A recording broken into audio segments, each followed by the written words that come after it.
a time warp MPU and driver board sent to me with some alkaline corrosion on it, and it just wasn't booting correctly.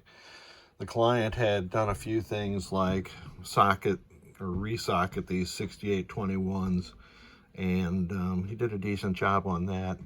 And he also replaced this input power filter cap on both the MPU and the driver board.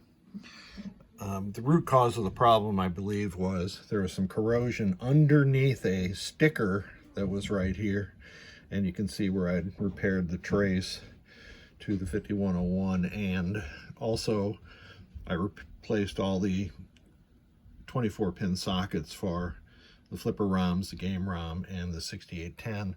And the worst socket was one of these Scanby sockets where the 6808 sits. So that is all working properly. I also replaced the 40-pin connector on the male side. The client had already replaced the female side. The male side, the client used regular 0.156 headers instead of the long headers that allow system 3 through 7 games to sit correctly on the back box ledge that's there for the MPU board.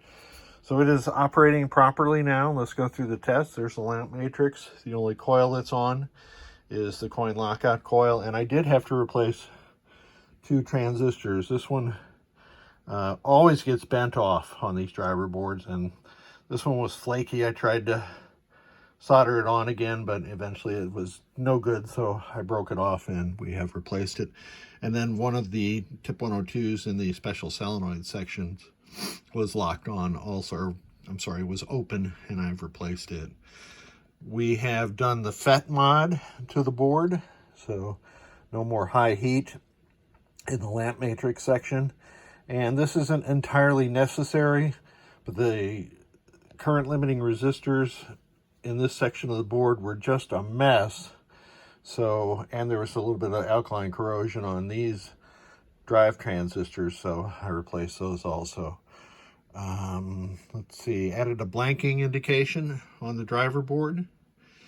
And when the LED is on, that means blanking is operating as it should work. And so let's put it through its test. Press the, now I had the switch in the wrong position. Let me reboot. Okay, now we're in test. And the first test is display test.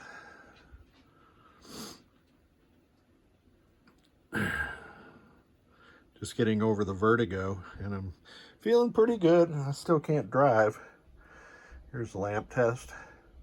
My balance isn't what it should be. You can see the lamp matrix is operating correctly.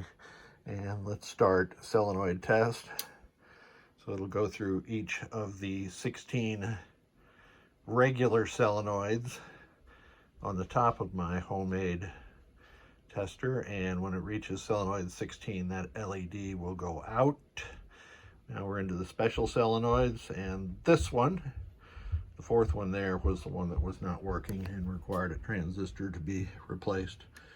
So now I can go into and ground individually the switch inputs. 1, 2, 3, 4, 5, 6. And this is all I did there, was run a ground wire across those pins where the switches for the slingshots and the pop-uppers come in. So that's all working correctly. The next test is switch test. So let me get my Pennytech tester in play here. You can hear my wife and daughter are chatting upstairs. I'm going to go down column 1, and we will see that all of column 1 is working. And now row 1,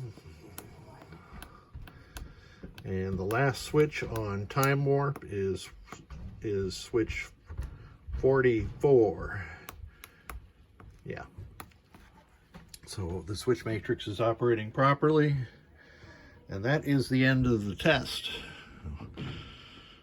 You can go through maybe adjustment 18, is it? I forgot how to set it on free play. Anyway, let me reboot. And we are back in operation. This is kind of interesting. You can see the two LEDs. When I press the diagnostic button, this is what they're supposed to do. Two flashes just like that. Thanks for sending it. Appreciate your patience. Oh, I forgot I added NVRAM too. Thanks again.